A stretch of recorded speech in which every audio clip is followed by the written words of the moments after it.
Hello and welcome to episode 2 of The Noise Report. We're your hosts. I'm Justin Horn. And I'm Trey Gracioni. Today we are going to be covering two albums that we suggested last week. So if you haven't tuned into last week, what are you doing? What the fuck are you doing? Go tune into last week, baby. Get ready for next week. At the end of this podcast, we'll recommend 2 more albums. Check those out with us, and we'll be talking about them next week, going over it, and having a good time all around. Hopefully. You might just recommend some hot trash. I don't think it's beyond me. I guess we'll just get right into it.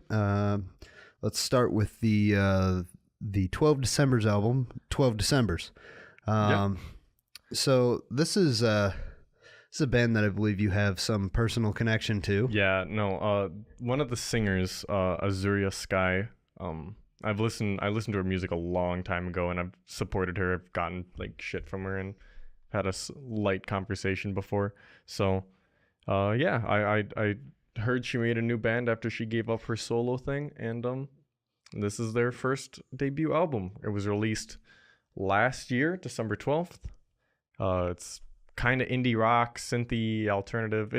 These kind of albums are so hard to like generalize into a genre. Yeah, it's got a very strong shoegaze vibe to it as well. There I don't know if I want to name them all off, but there are 7 people in this band. So yeah, I was actually looking at the roles, and there's a lot of overlap with what the members play. Like, yeah, like I 2 bassists and like 3 drummers and 2 people on keyboards and a bunch of guitarists. And, not to mention vocals. Yeah, there's like 4 different vocalists. We'll get into that because it's some the wild vocals stuff. are probably the best part about the album. Well, kind of. Yeah, we'll go into it with the first song, Anti-Heroes. Yeah, so this one, there's a lot of things about this album that start off with this track that just kind of, I don't say necessarily bother me, but they're present. For example, a lot of the vocals are very, very wispy sounding. Oh, I was actually going to bring that up. Azuria's main vocal style is like a whisper kind of singing, and it sounds really good in certain situations and sounds like complete trash in other situations, and it's hard to find the middle ground, especially on this first song, because it doesn't, literally the last line of the song is so whispery that you don't even know what she's saying. Yeah, I would agree with that. Also, there's a lot of pitch shifting on these vocals, which typically I don't really have a problem with. It's a pretty common technique in electronic music, and I don't know what it was, but they were just kind of rubbing me the wrong way on this track. However, I do think that a lot of the instrumentation on the first track is quite pleasant. Yeah, it has a really nice like dreamy listless kind of vibe going on. like very much dream pop and shoegaze kind of colliding and forming this very relaxing and almost hazy sound that you're just kind of floating in. Which is kind of why Azuria's vocals work in a sense, because her like whispery like kind of gives off a sense of like not really being there, but then it's just a little bit too much. Yeah, I can agree that. Yeah, she's typically like, she's one of, when in the rest of the album when she does backing vocals, they sound really, really nice because you don't really have to pay attention to the words she's saying. I would also agree with that point. Yeah, but other than that, for Anti-Heroes, I don't really like the lyricism of this song. It didn't. It's a lot with a lot of these songs. They don't really make sense. Not like songs are supposed to make sense, but like I'd at least enjoy some form of like cohesion or story going on if you're gonna sing a song about like anti-heroes, and then it starts off like galaxies, and then like I'm going to sleep. It's like, what? Yeah, give me some order here. It's that's another point on the album actually. A lot of the lyrics seem fairly weak, but we'll get into that. So track 2 is Melancholia, and before we even start talking about the music, I actually love the name of this track. Melancholia, yeah. There's something just very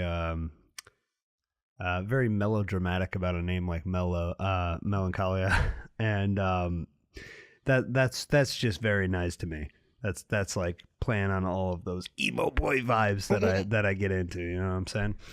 So yeah. Anyways, this one of the first things that I noticed when listening to this track that the instrumentation almost kind of shimmers, like that'd be like the best way I could put it. It just seems like when you're looking out at a lake or something and you just see like the light reflect off the water, like that kind of feeling. It's like the soundtrack to seeing that happen. Yeah. The sound design on Melancholia is actually just incredible. Like the way the instruments are mastered together gives it such a fucking beautiful vibe. Yeah, the mix is very, very good. However, I find the intro vocals to be, I hated them. Yeah, they're just absolutely miserable. That was the first thing I wrote down. Like when I was god, they just felt so lifeless and flat. It felt like a generic pop song's intro, and that's not what this band is. So it felt, I hated it, dude. Yeah, it just felt really out of place and just really uncomfortable. Yeah. However, I would say that the female vocals were done to much better effect on this song. They did auto-tune them though. Yes, which was like, really relevant. Yeah, which I actually have on here. It was kind of uncomfortable, but I still found these vocals to be better than the vocals on Anti-Heroes. Also, I just had written down that the vocal harmony coming in on the second chorus, which is still that generic pop vocal thing, but they added a harmony on the backside of it with one of the other male vocalists, and it sounded really nice. The harmony, at least, not really the main part, but I thought that was really nice. And then the drumming was just super standard, which it is in most of the album. It's just a typical, like, there are a couple songs go a little out there, but most of it's just a standard drum beat. Yeah, definitely nothing like last week's Nothing Toe like album. Toe. And I would not expect anything like that on either of these albums, to be honest. Yeah. I don't think we're ever gonna top that one. We'll set aside a special Toe award for any band that manages to top that. I don't think it's very likely, but we'll take a gander. Yeah. Anything else on Melancholia? I thought that the lyrics were actually pretty ho-hum, to be honest. Like, with a name like Melancholia, you've got a lot to live up to for with the melodrama. And I mean, there is some things like, it's talking about baggage and all these other stuff like that, but I really could have used just a deep dive into the sadness there, and instead it was just kind of like very I think probably the weakest point for the whole album is the lyricism. Yeah, the lyricism and God, those intro vocals. Yeah, oh my God. Whew. Moving on to the next song, Your House, Thursday Night. I'm gonna go out here and say it. This is actually my favorite song. I think the name is awesome. Your House, Thursday Night. I really like what that implies. Though it may be my favorite song, but that's not really saying much. The reason I decided to make this my favorite song off the album is because after I listened to it the first two times, I was walking around my house and I caught myself singing the words to it, and I was like, wait a second, is it really that catchy? And I listened to the album 2 more times, and I'm like, every time I went back, every time that song came on, I was just like, yeah, these lyrics suck, but like the melody is so catchy. And that's kind of what I was going with. Yeah, the lyrics are pretty weak, but like it's just the hook is so good. It's just so catchy. It's so good, and the use of acoustics. Yeah, for the first time on the album, it offers a very good break, given the kind of hazy and heavily altered guitar effects. Yeah, you get those like nice actual like thick plucks instead of just like dreamlike reverb. And then the vocal, I wish I was trying to figure out which one of them he is. I think the vocalist on this track is Miles Stevens. I'm not entirely sure. It's one of the 2 males, but this guy is the guy who sings this song is my favorite vocalist on the. Yeah, I would agree with that, and I have a comment here that the vocals on this track are way better than either of the 2 tracks prior. Like, just way, way better. Yeah. I don't know. There's something about this song that just kind of gets me going. Yeah. And it's also much more upbeat and energetic than a lot of the other songs previously. So the other songs start off very slow and they build. I wouldn't actually say build. Build is probably not the right word.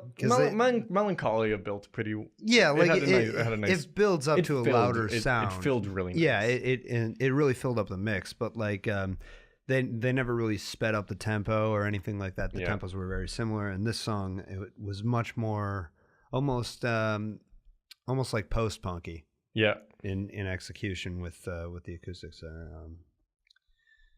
All right, track 4. I hate the name of this song. I fucking hate the name of this song. It's called Song 2. It's not Song 2. The first thing I wrote was it's song title is off-putting. It just really upset me. It's song 4, you assholes. Yeah, like come on. If you're gonna put a song in there, at least put it in the right order, like with the name. Come on, it's not that hard. On this track, I really liked the use of vocal harmonies. Mm-hmm. I have that too. Yeah.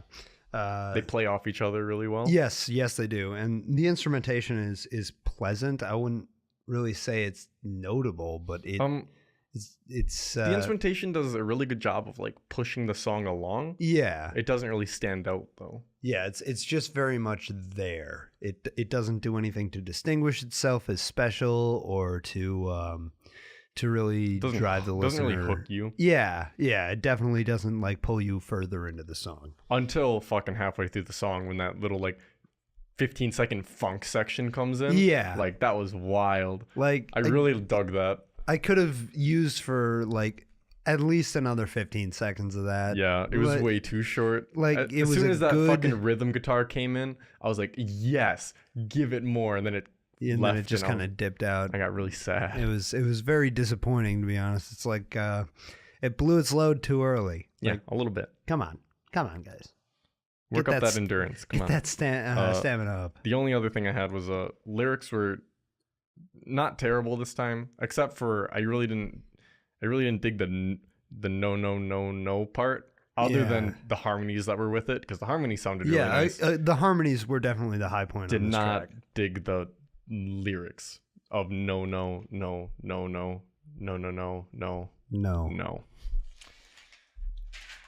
All right, so track 5 is Appease Your Body. Mm-hmm.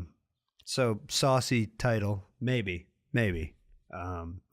So this was like the first point on the album that I actually was like, this song isn't like just forgettable, because that's what I felt with most of the songs, with the exception of track 3, is that they were just something that you'd have on in the background, and once they're done, it's just like, well, it's done. You know, that's actually a really funny thing to bring up, because as much as the other songs were pretty forgettable, except for track 3, this was the song I thought was most forgettable. See, that's actually a note that I have here.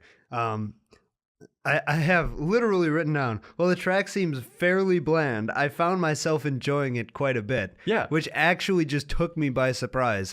Because, like, songs like Song 2, it's not as bland as Appease Your Body, but I enjoyed it significantly less than Appease Your Body, which maybe goes to say more about my taste in the song, which is kind of sad, but I can actually agree with that, because even though I said it was really unmemorable and it didn't have too much going for it, I did say that it felt a lot like a late 80s like uplifting rock jam. Yeah. Then that like gave me a nice sense of nostalgia, and like I really liked the song, and plus they had really good like a muted guitar breakdown. Yeah. And like the synths came in and they were good. It was just a song that even to right now I can't think back and remember exactly how it sounded. Exactly. That's about how I would say it. It was good while it was on, but after it was on, it was, you kind of forgot what it was. The only other thing that I have to note on that song is there were more use of vocal harmonies, which they definitely do a good job of. They on have this three album. vocalists who are super good, so just please keep doing it. Except for those intro vocals on song. please don't do on that the second again. track. I can't say song 2 because of what you did to the track list, guys. Come on. This is our call out post. Change your song name. I'm calling out 12 Decembers right now. Track 6 is Lovelorn. And one of the things that I have to note on this track is that this definitely seemed to be the most shoegaze influenced track on the album. It seemed as some of the guitars were so heavily altered that I was really struggling to tell if it was synths or not. However, given that there are taglines in the actual Bandcamp page saying that it's shoegaze, I was just like, okay, it's probably just got 6 pedals on it. My one of my biggest points on this is depending on how you listen to the songs. I have a pair of studio headphones that I listen to all the songs on, so I hear a lot. And the microphone in the beginning with the vocals was so sensitive. I could hear the saliva in this man's mouth moving more than I could hear the words. It was almost appalling how sensitive it was. That is I see I didn't pick up on that on any of my 3 listens. So no, I listened to one on a pair of crappy headphones, and then the rest of the times I listened to it on my normal studio headphones. The ones I was on my earbuds, didn't hear it. I was like, wow, what a nice sounding song. And then I put my studio headphones on and I had to take them off because all I heard was that's just unfortunate. It really put me off. But then halfway through the song, they switch it up the middle vocal section, or not after the middle vocal section with the second verse. The mic sensitivity's back down to normal and it sounds like a normal song again. And I was like, oh, cool. I'm glad they fixed it. Yeah, it's almost like they should have started that way, but yeah.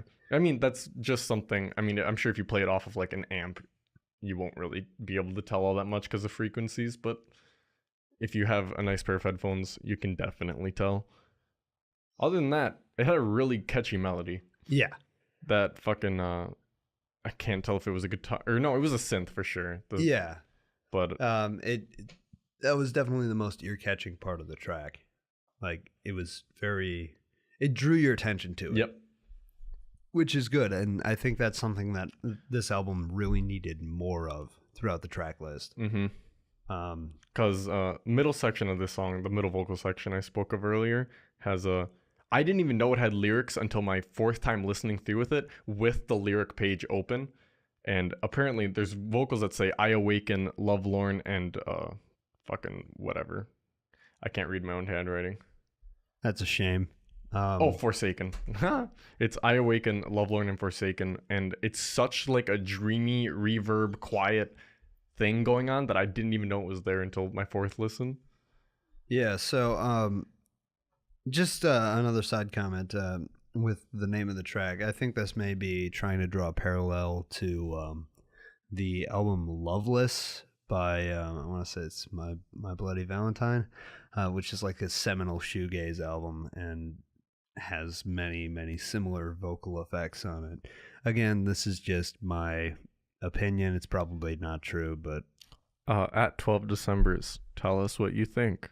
Was it actually based off the album?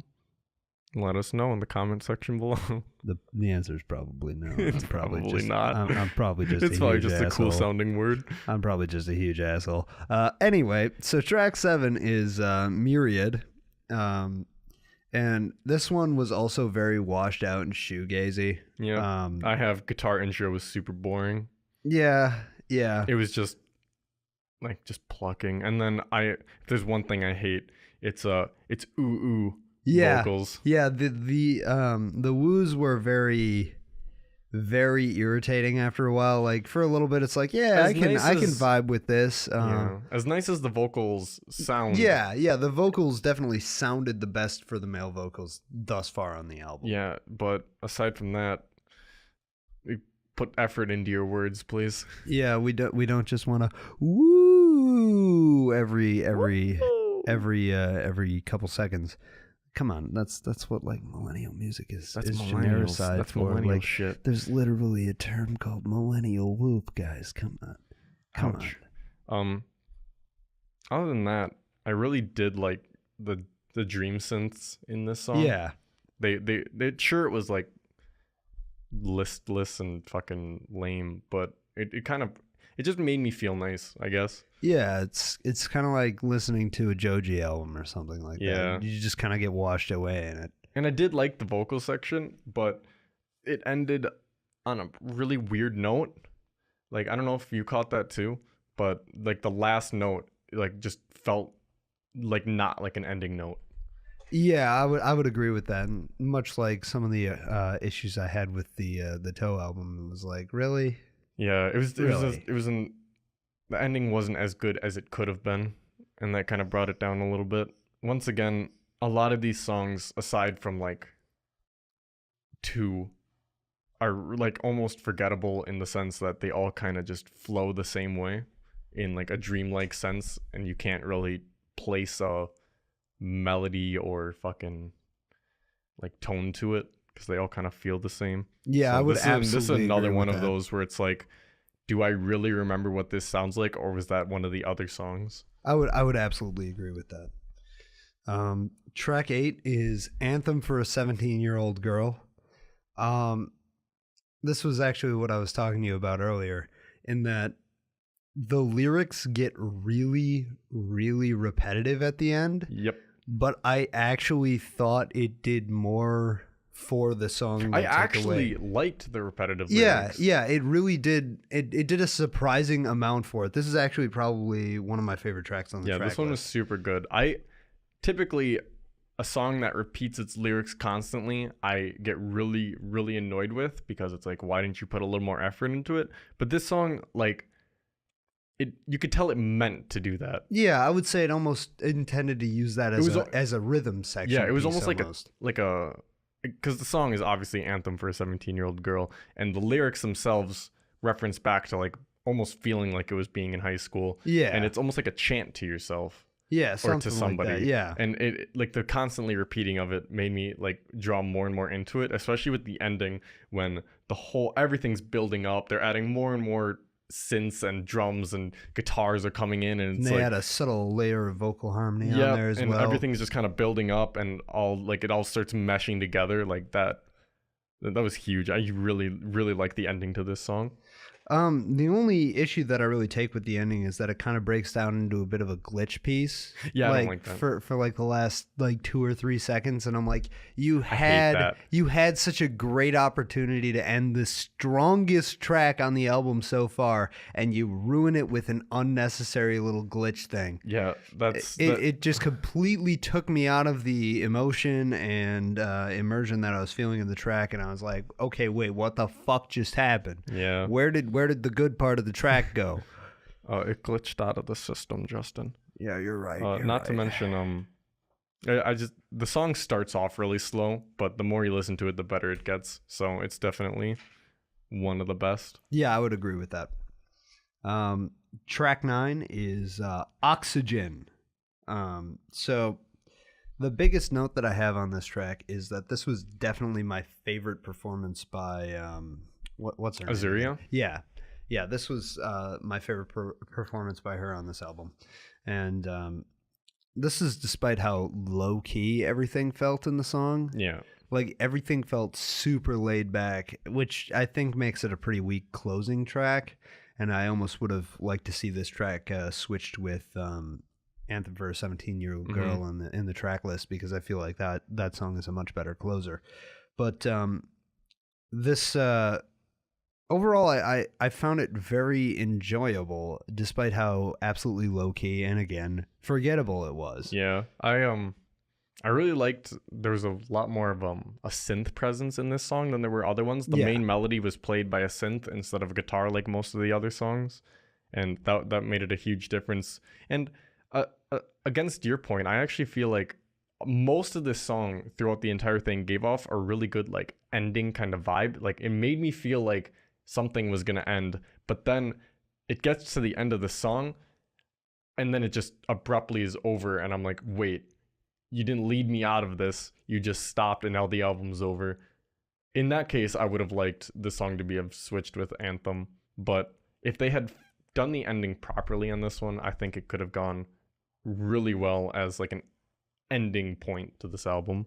I would certainly agree with that. It's definitely, there was potential to it. There was a lot of potential, and much like a lot of the rest of the album, it was kind of squandered. You bastard. Pardon me, I hope you guys didn't hear that, but I was just having a small coughing fit. All right, so...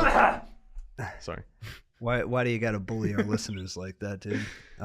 So, in conclusion, I would say that 12 December's first outing does very little to leave a lasting impression. While much of the aesthetic was well executed, it really missed on any sort of memorable hooks in either the instrumentation or the vocals, with only a few tracks actually fulfilling that. I wouldn't say that it's bad.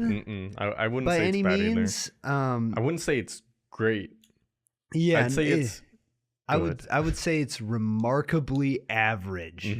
Like, because I mean, I have my greatest points for this album are the vocal work with harmonies. Their harmonies are what almost drive most of this album, and then the mastering on how the synths and instruments play together sound incredible. They always fill the room really nicely. They always fill out the ears really nicely. But lyricism is just so sloppy and generic, and it doesn't feel right.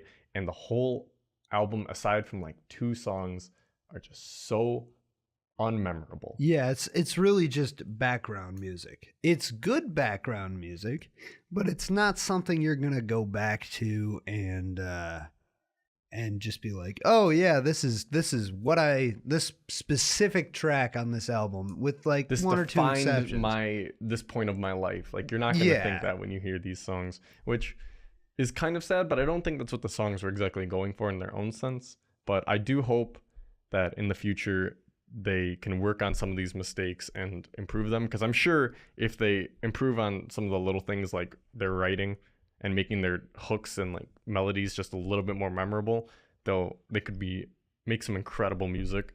So, yeah, and I would agree with that. And I did see that they had another EP out now. I think that was like it was like a collaborative album with another band.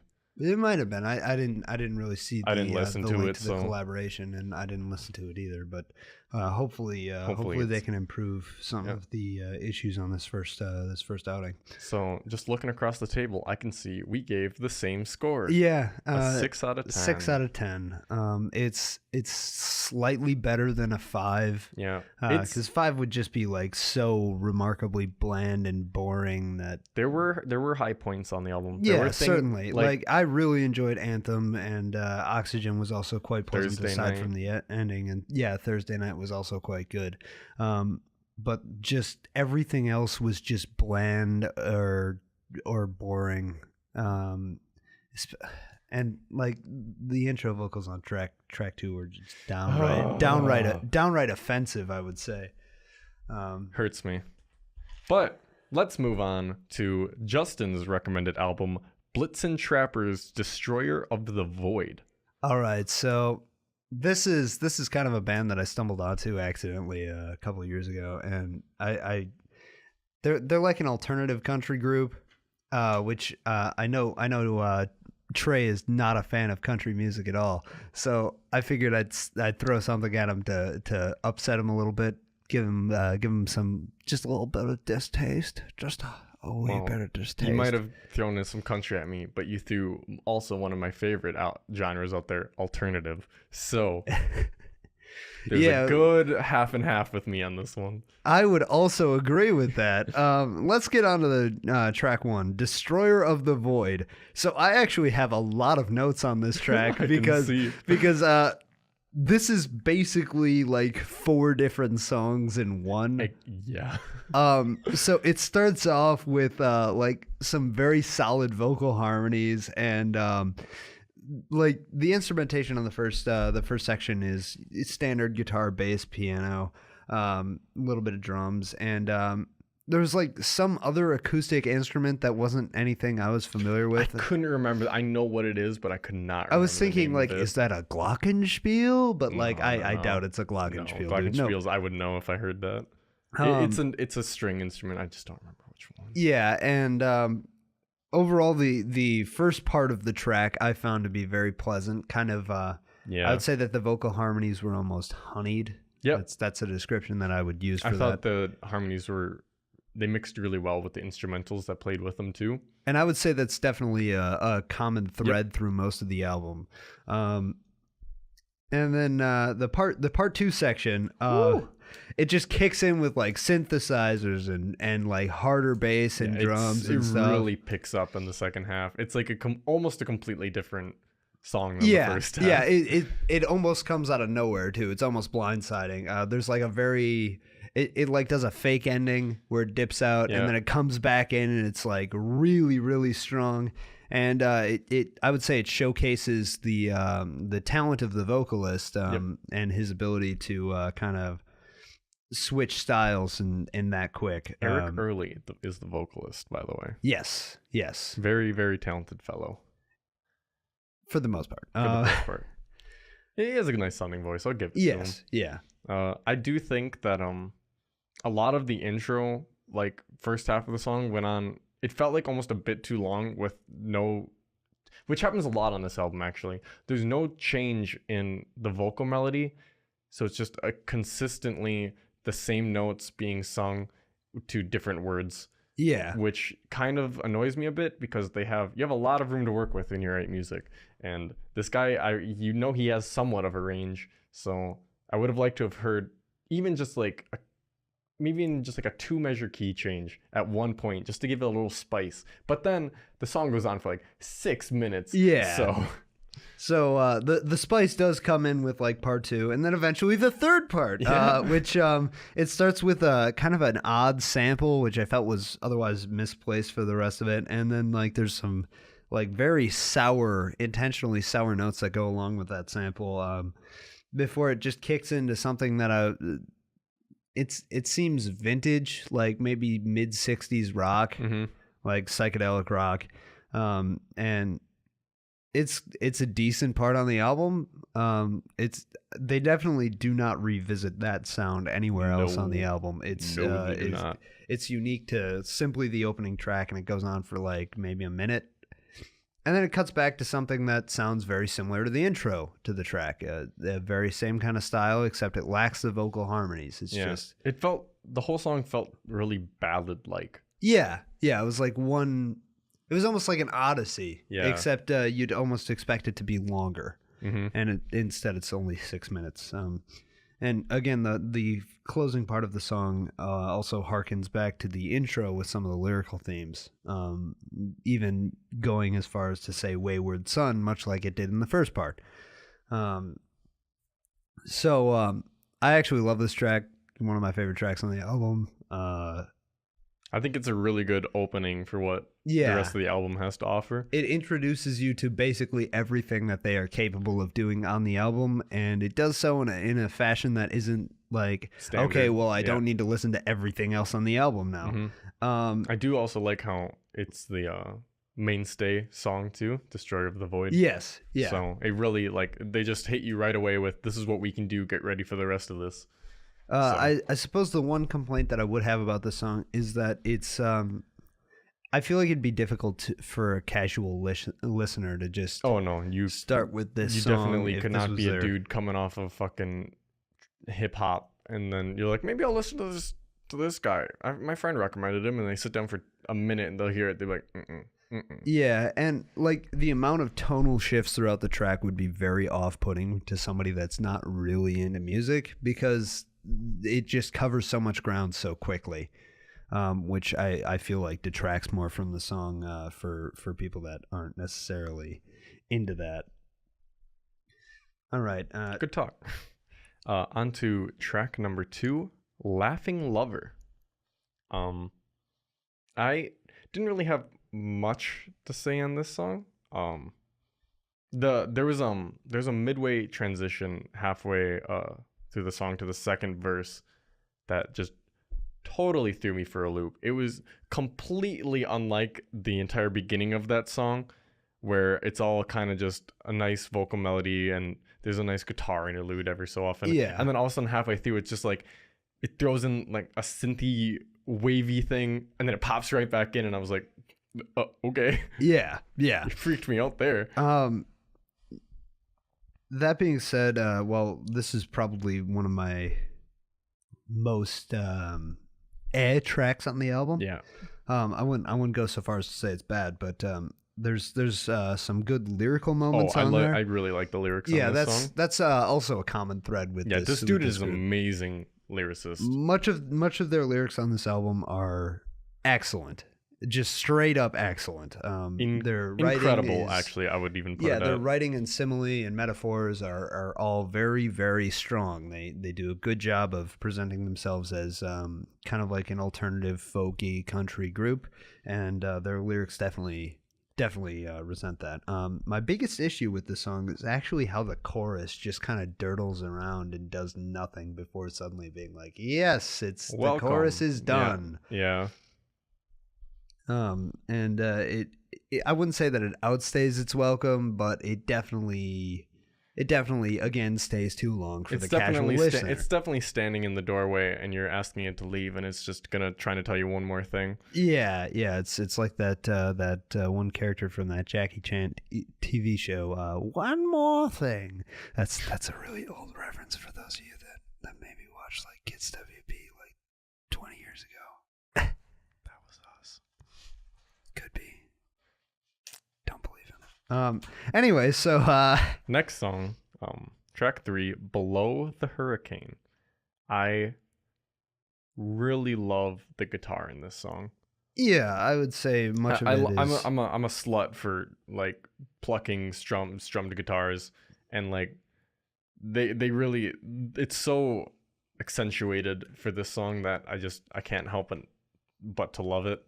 So Yeah, definitely I would say that's a strong point. I'd say one of the weakest points of this track is that it lasts too long for what it is. oh, it's way too long. It's like a 5 minute and 30-second track, and there's an outro to it, which really does not need to be there. I'm super iffy on that ending. Like the song could have ended 2 minutes ago. Yeah. Don't draw this out. Yeah, I mean, to be fair, it was quite luscious. It was very nice. There was but like some it was strings in there. and unnecessary. it was just way, way too long for what the track needs. And I really liked the track aside from that outro. Yeah, it took away from so much of what had been built up on the rest of the track because they'd clearly run out of ideas and it just kept going. Just kept going. Yeah.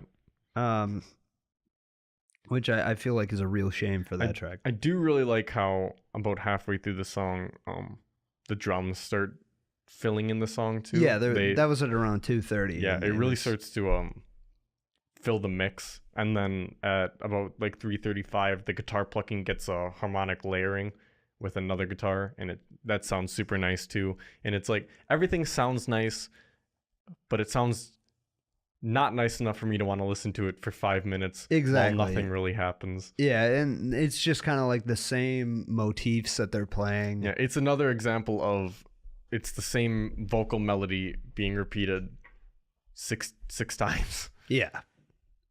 So it's good, but could have been been excellent. Could have been better.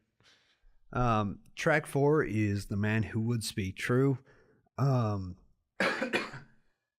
Pardon me, I just had to cough again. I am recovering from a cold, so if I sound like trash, you know why.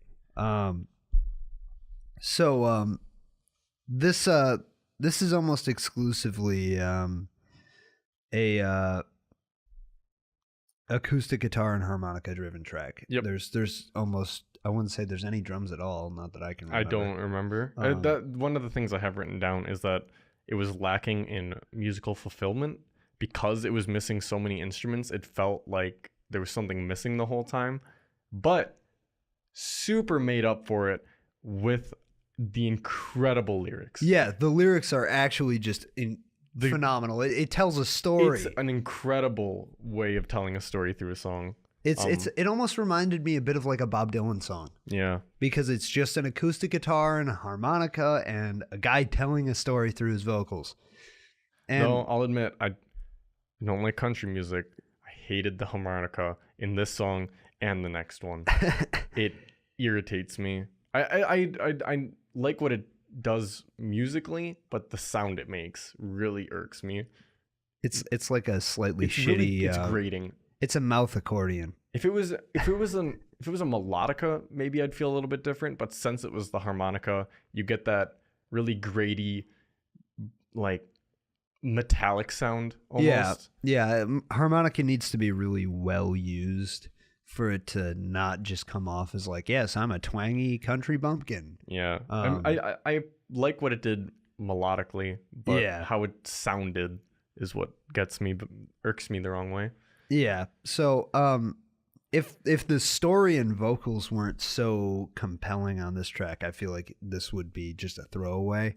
But because the vocals and story are so compelling, I'd say this is actually an excellent track on the track list. And I agree. I don't think it's a bad song at all. I would say that it stands out almost stylistically and lyrically. I have one line written down that, like, every time I listen to the song, I hear it and I'm like, fuck yeah, hell yes. And that is the line, "For the truth in truth is a terrible jest." And I fucking love that line. It's a very pleasant... In context with the whole song, it's just, it hits you a little bit. You're like, fuck. Yeah, the storytelling and performance with the lyrics are just absolutely phenomenal. And he actually plays his vocals to dramatic effect a lot of the times on that track. Stop making fun of me, man. I'm sick.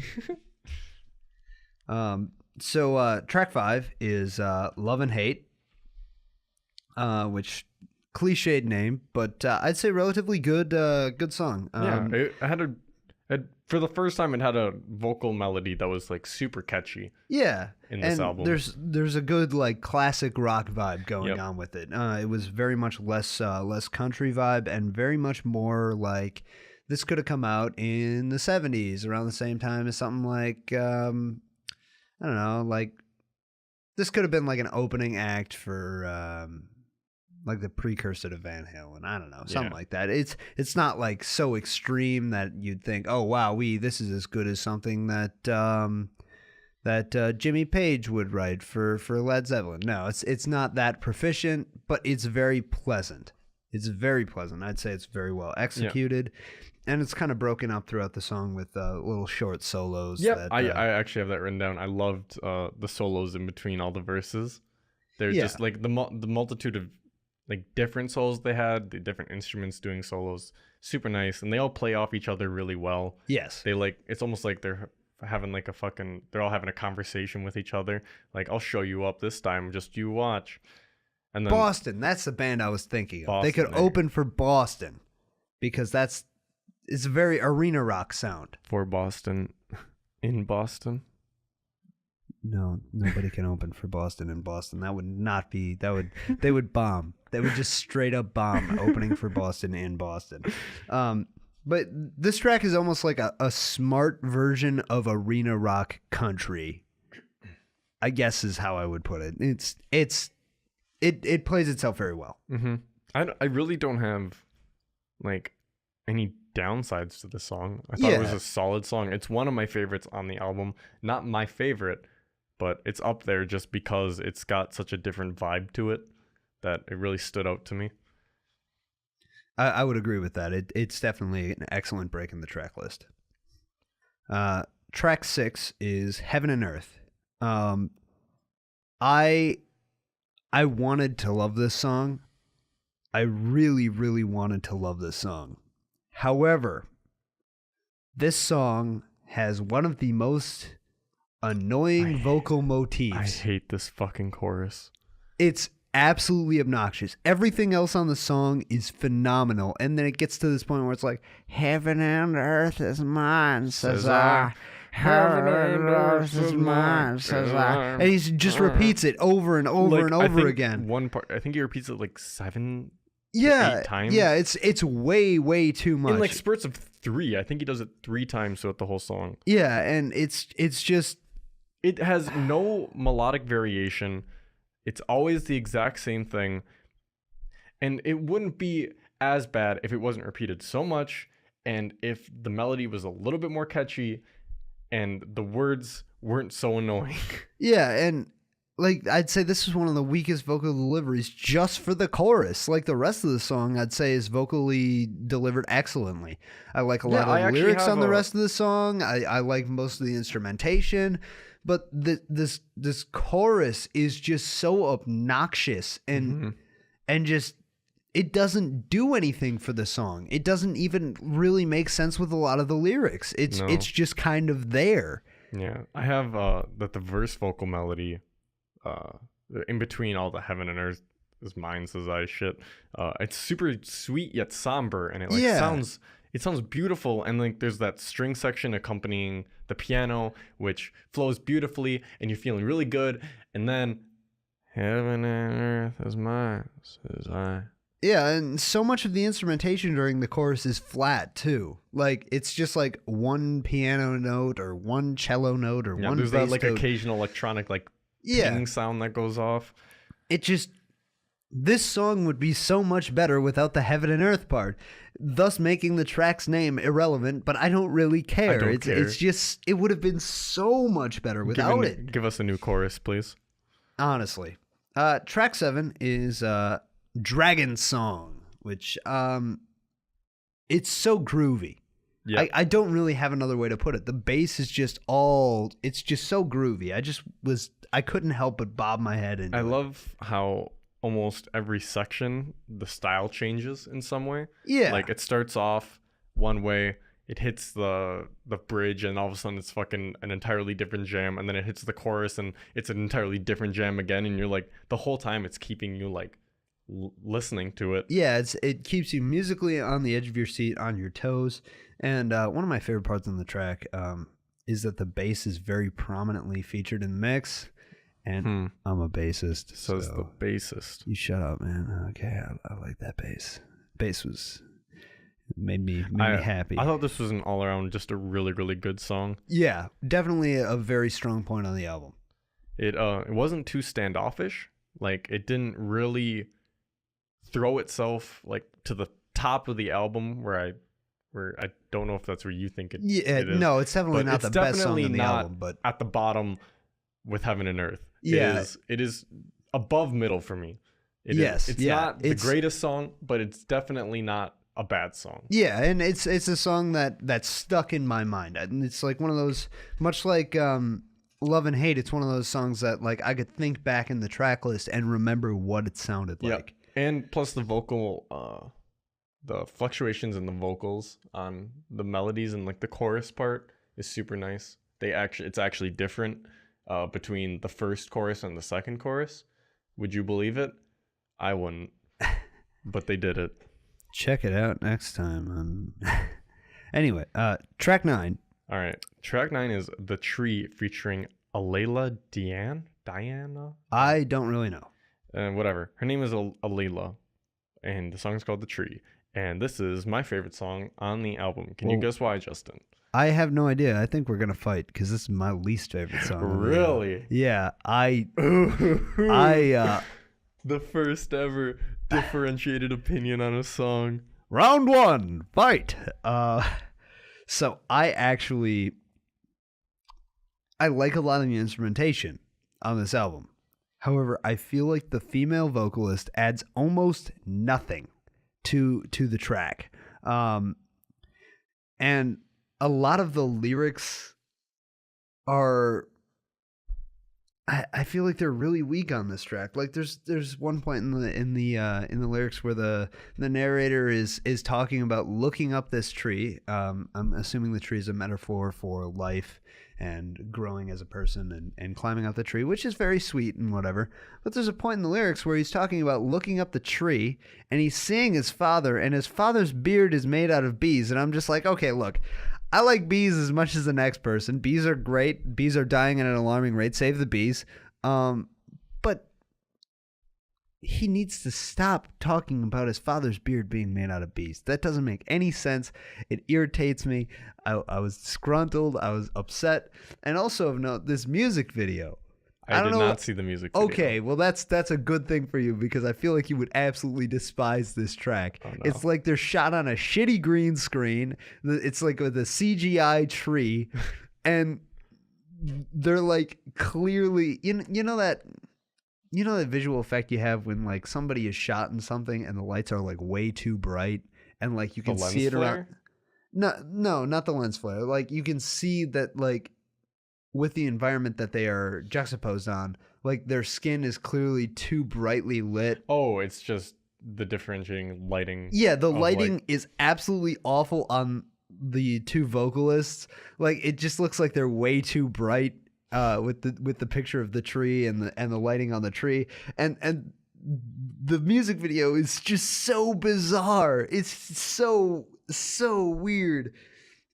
And really, whoever approved of that, whoever the producer was on that, should just be fired. The producer and the director should never have a job again. All right. Well, aside from the music video, I'm gonna tell you why I like this song. Well, you go ahead and do that. That's the point, dude. So, as much as yes, the B part really confused me. I didn't really think about it too much. I was still jamming to the rest of it. As much as I agree that the female vocalist didn't really bring anything to the song, she did bring something that the rest of the tracks didn't have, which is a higher range on the vocals to harmonize with the main vocalist singing. Because typically there's the other guy who does vocals, but he's always singing at a lower register. So it was really nice hearing a high harmony, which I like. Plus, what I have written down, which is actually kind of embarrassing, is that my family is super, super country hick bumpkins. So when I was little, I listened to a lot of country music. And for some reason, this song reminded me of like the old country songs I heard when I was young before they became pop songs. So yeah, you know what this gave me a really nostalgic feeling. I think that's why I like this song so much. I would actually say that as much as I disliked a lot of the mostly the bees comment, and I felt like the female vocalist was wasted. I would say that this reminded me a lot of stuff like John Denver, and John Denver is hugely impactful on me as a youth. And again, my family is also full of very country bumpkin people, so I grew up listening to a lot of country music. So I would have to agree with you and say that this song did make me feel quite nostalgic. I just felt like it also made me bitter because it took that nostalgia, and I feel like a lot of it was just wasted. Yeah, I mean, in terms of this album, I feel like it shouldn't even be on the album. I feel like this is a single song. Like, this song deserves to be a single, and then the rest of the album could do just fine without it. But since it is on the album, and it just hits that type of music that I love so much, which is like harmonic guitar, like laid back, kind of sad but not really sad sounding songs that kind of talk about like relationships and like your life and what it's going to do when it's all over. And it just kind of hit me in a nice spot. And every time it came on, I always like my ears perked up a little bit. I was like, hey, this is that song that reminded me of my childhood. Also, slide guitars are annoying, but it was very subtle in this song, so it didn't bother me. Yeah. And just because I didn't care for the track, doesn't mean that it isn't without its merits. I do think that a lot of the times this track is quite pleasant and quite good. I think it's a really easy listening song. Yeah, it's a song that anyone can get into and just kind of sit down and listen to it.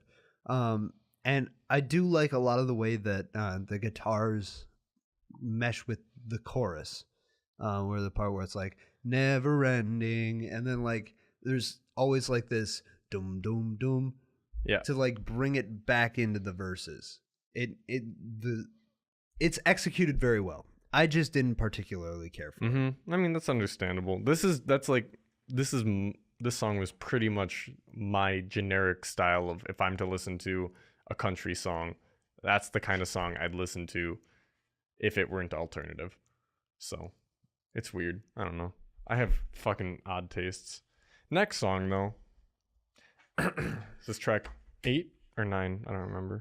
Track 9. 9, Evening Star. And the only reason I know that it's track 9 is because I was looking at my notes and I realized that I have Dragon Song as track 7, and then The Tree is track 9, meaning that I miswriting track 8. So shout out to past me for being stupid. Idiot. So yeah, Evening Star, track 9. I don't know what to say about this song. It did not stand out to me at all. I thought a lot of this track was really good. It had almost a Tom Petty vibe to it, to me. The main issue that I take with this song is that the chorus doesn't make a whole lot of sense with the rest of the song. So I do like a lot of the lyrics about like some bitter woman about her past being like, oh yes, I could get all of them, and now I have nothing. Serves you right, slut. Whoa. Well, it talks about she's sleeping around and stuff. Okay, give me a break. And then it's like talking about her first love, which is the black-eyed angel of the evening star, and it just comes in after like the chorus could have ended like 2 lines earlier, and it would have been a nice measured chorus for the rest of the song. And then it wanders into this part about the black-eyed angel of the evening star, which A, doesn't really make a whole lot of sense with a lot of the rest of the lyrics on the song, and B, just goes too long. It really upset me, as the rest of the song felt really well executed. Also, it's bass driven, and you know how much I like that bass. He loves that German bass. So I feel like just that one chorus line was just so clumsily executed that as much as I like the rest of the song, it's just eh. I mean, in terms of what this song and Heaven and Earth are probably my 2 least favorites on the whole album, just because I can't remember much of Evening Star. Like, as much as I want to, I've listened to the whole album 4 times, and this is the one song every time I re-listen to it, I'm like, what song is this one again? And then it plays out, and I'm like, oh yeah, it was that one, the Evening Star one, yeah. And then I forget about it seconds later, because the next song I really like. So, you okay? Well, you can bring us into it. Let's pop into the next song, song 10, Lover Leave Me Drowning. All right, I like this song. I do admit I like most of this song. However, there's something about the intro vocals that really rub me the wrong way, and I don't know what it is because they're really well executed. They're like vocal arpeggios almost. Yeah. You absolute legend.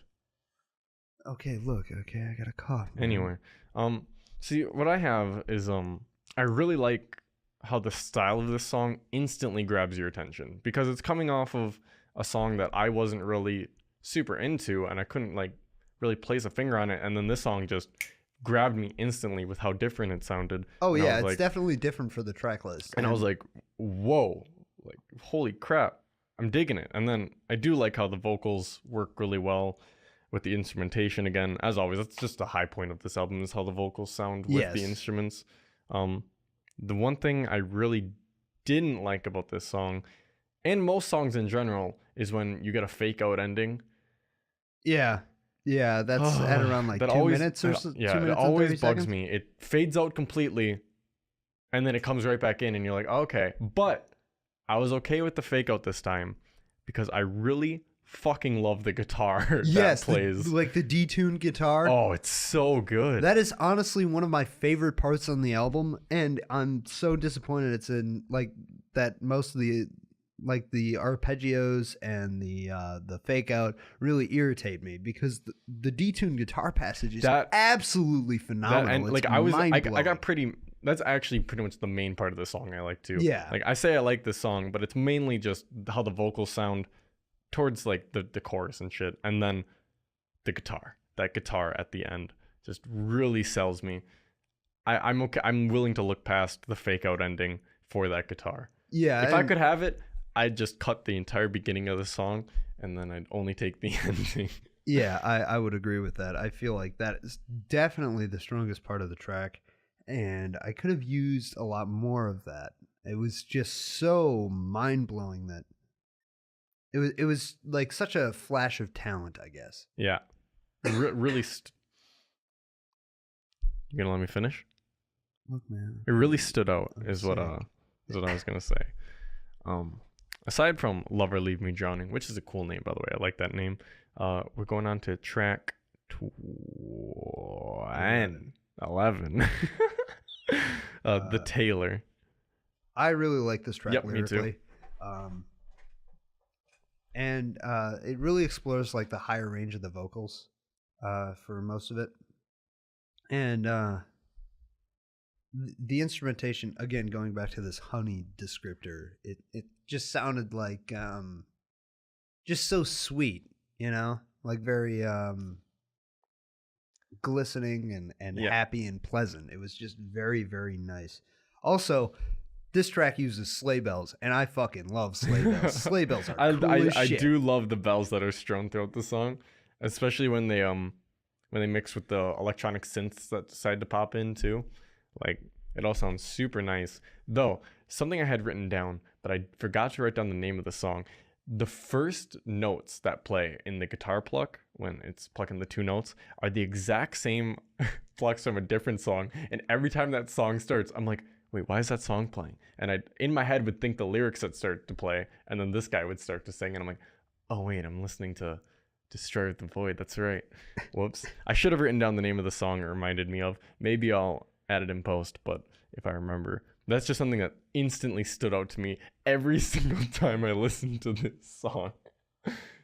But they changed the problem. No, they changed the progression so that it's only the first couple notes that have it, and then it goes back to being a completely different song. But that I just had to say because it stood out to me 4 times in a row. Other than that, I don't really like the ending to this song. It's super sudden, and it doesn't really fill what the rest of the song was giving me. It was lackluster, I guess would be the word I'd want to give it. It didn't feel as strong. Sure, I can agree with that.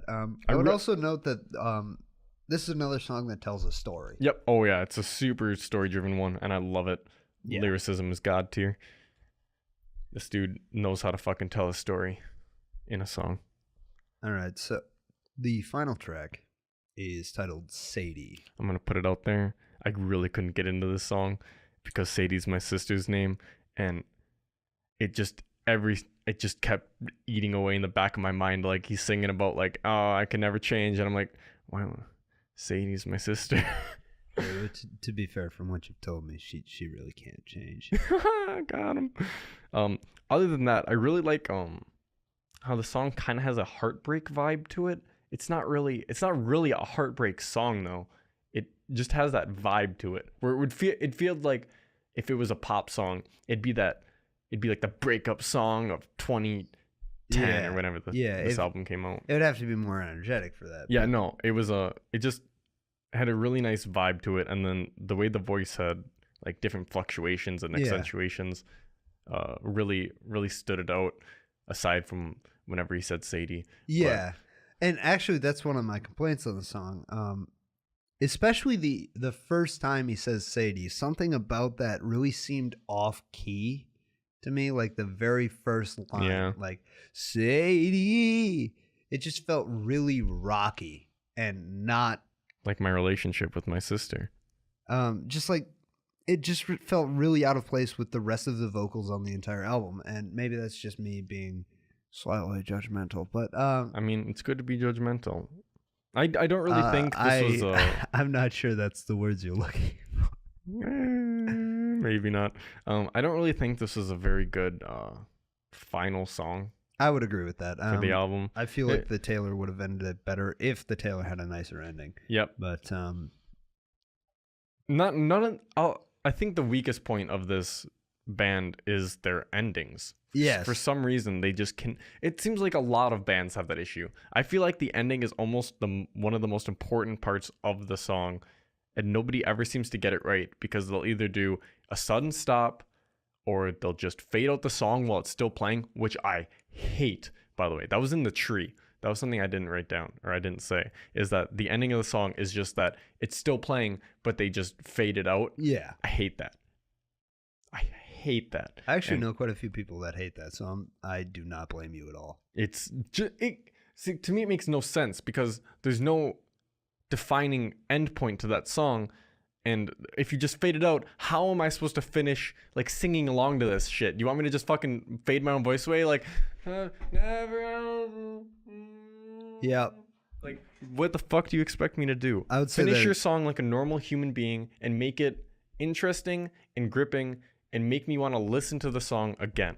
That's what an ending should do. And none of these songs really do that.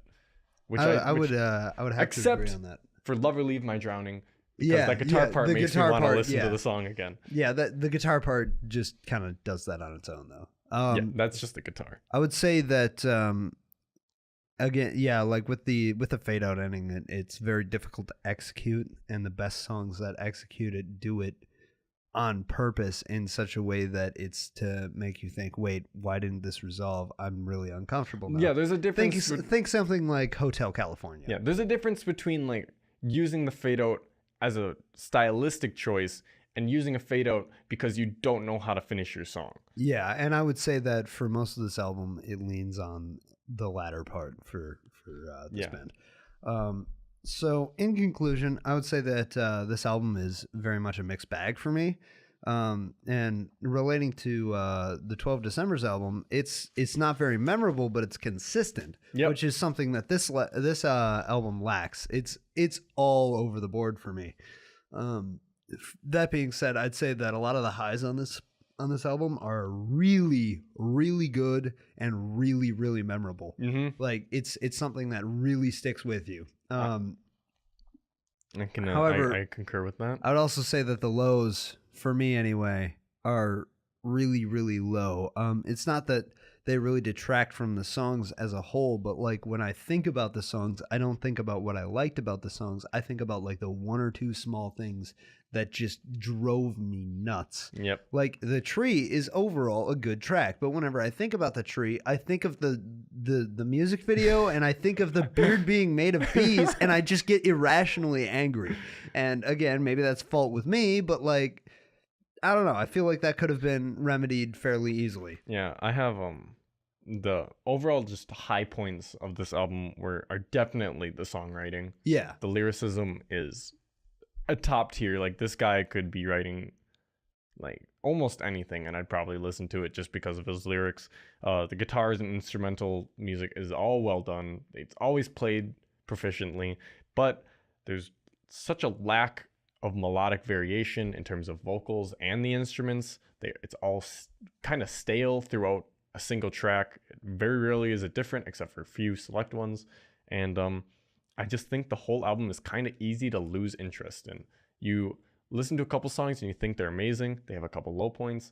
And then other tracks, you just forget you're even listening to it. You want to go do something else, which is what happened with me in Evening Star. I'm sorry, Evening Star. You and Heaven and Earth just were my lowest points on this album, and I can't get over it. I think for both of those, it's because the choruses just drag on too long. That might be.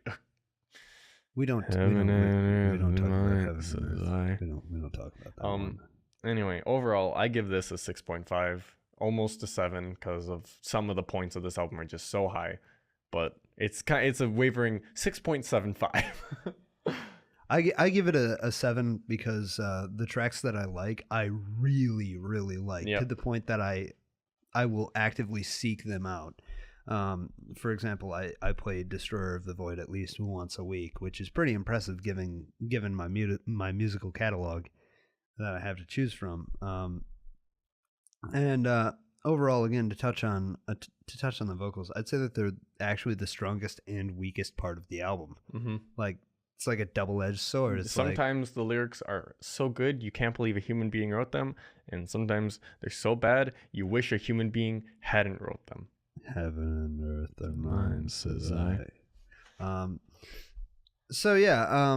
Anyway, for next week. Next week's album recommendations. Yes, recommendations. My album of choice is the Leprous album, Coal. They're a experimental metal band from Sweden, I think. And That's a good album. A European country. It's a European country, and maybe I shouldn't really be recommending this because it's like my favorite Leprous album, but like whatever, I don't care. Yeah. My album is once again derailing from the past two I've done into a completely different genre. I'm actually going to go into my first electronic album recommendation, Cataclysm by Crywolf. He's a solo artist who locked himself away in, I think it was Sweden. No, not Sweden. Fuck, you just said Sweden.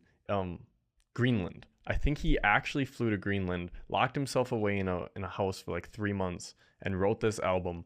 And ever since I heard it, I think in 2015, one of the 14 or 15, it's stuck with me since, and I can't stop listening to it. It's super, super good, I think. And it's one of my also highest recommended albums. So we're about to have probably a pretty good album listening this next coming week. As long as you like deep, grindy, electronic, and melodic electronic music. I'm really good at talking. Anyway, we'll figure it out. We'll talk about it next week on the Noise Report. Thank you so much for listening. If you want, we now have social media. There is a Twitter page at Noise Report Cast, the YouTube channel. There's my personal Twitter at The Real Hisuya. And I mean, I have a Twitter, but I don't even remember it. At Crescent Moon Kami. He doesn't use it anymore, but I remember the URL. I'll probably start using it for podcast reasons. So, tune in next week when we review those two albums, and we'll have 2 more recommendations then. Thank you. I love you. Goodbye. Goodbye, babies. Real big babies. They're not your children.